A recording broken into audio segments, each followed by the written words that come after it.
From chronic pain to sports injuries, get Asia's leading joint care under one roof. Your journey to mobility starts at Sunshine Bone and Joint Institute by KIMS Sunshine Hospital, Gachibowli or Begumpe. Book your consultation today.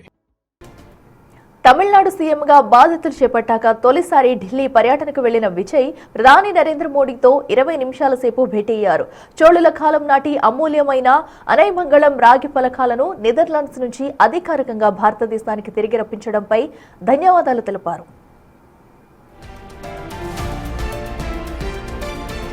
రాష్ట్ర ప్రభుత్వ కార్యక్రమాల్లో తమిళ తాయి వళత్తును మొదట కాపాడే అంశంపై స్పష్టత ఇచ్చేలా మంత్రిత్వ శాఖకు సూచించాలని కోరారు విజయ్.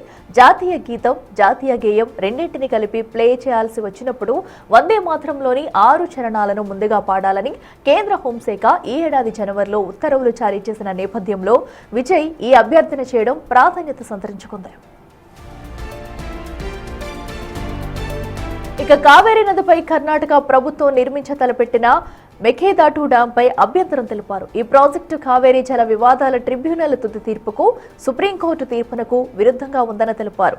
ఆ ప్రాజెక్టు వల్ల తమిళనాడు రైతుల్లో తీవ్ర ఆందోళన వ్యక్తమవుతుందని, కావేరీ బేసిన్లో ఉన్న తమిళనాడు, కేరళ, పుదుచ్చేరి ఆమోదం లేకుండా ఈ ప్రాజెక్టుకు అనుమతి ఇవ్వొద్దని కోరారు.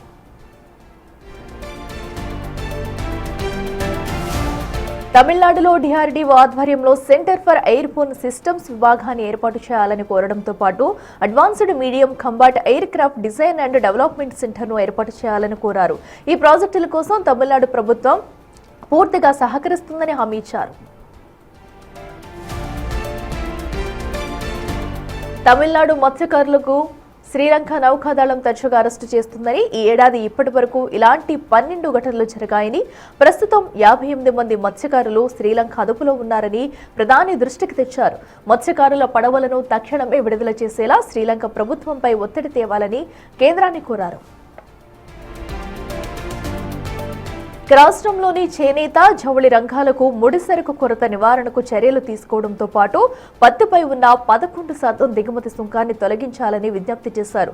సీఎంగా తొలి పర్యటన కావడంతో ఢిల్లీలోని తమిళనాడు హౌస్ ను కూడా సందర్శించారు. అనంతరం కేంద్ర ఆర్థిక మంత్రి నిర్మలా సీతారామన్తో భేటీ అయ్యారు. రాష్ట్రం ఎదుర్కొంటున్న సమస్యలను ప్రస్తావించడంతో పాటు రాష్ట్ర అభివృద్ధి సహకరించాలని విజ్ఞప్తి చేశారు. ప్రధానంగా చెన్నై మెట్రో విస్తరణ, జీఎస్టీ బకాయిలపై చర్చించినట్లు సమాచారం. ఈ పర్యటనలో విజయ్, రాష్ట్రపతి ద్రౌపది ముర్ము, ఉపరాష్ట్రపతి సిపి రాధాకృష్ణన్, హోంమంత్రి అమిత్ షా, ఇతర కేంద్ర మంత్రులను కూడా కలవనున్నారు. అంతేకాకుండా కాంగ్రెస్ పార్టీ అగ్రనేతలు సోనియా గాంధీ, రాహుల్ గాంధీ, మల్లికార్జున ఖార్గేలతో సహా కాంగ్రెస్ సీనియర్ నాయకులను కలవనున్నట్లు పార్టీ వర్గాలు చెబుతున్నాయి. సీఎంగా ప్రమాణ స్వీకారం చేసిన తర్వాత మొదటిసారి ఢిల్లీ వెళ్లిన విజయ్ ప్రధానిని, కేంద్ర మంత్రులను కలుస్తున్న నేపథ్యంలో ఈ పర్యటనకు ప్రాధాన్యం ఏర్పడింది.